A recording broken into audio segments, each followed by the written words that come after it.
hard not to, in meaning, I still run into a lot of wrestling fans. I mean, I played golf with a couple of wrestling fans today, and by that meaning I was in a celebrity golf tournament, and a couple of the guys I played with turned out to be old school wrestling fans, and so I have conversations periodically from time to time, and so people might bring up something like that. So I have been aware of this character, yes.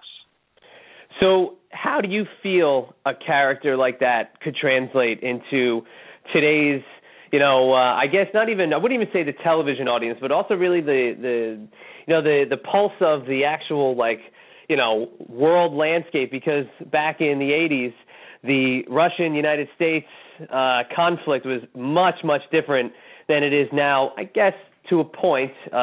Still some tension, obviously, but not as much as it was in the 80s. How do you think a character like that, do you think it was ever going to evolve to still being around today?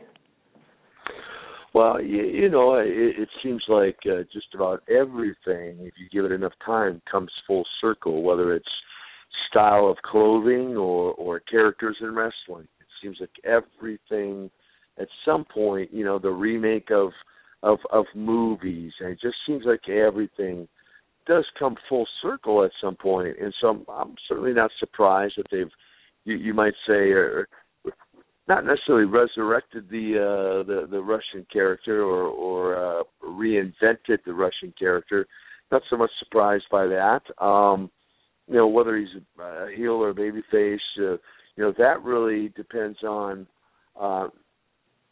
in today's time, at least current affairs, that depends on really the promotion or the branding of the character, based on, certainly in the past what was going on with the Cold War era between the U.S.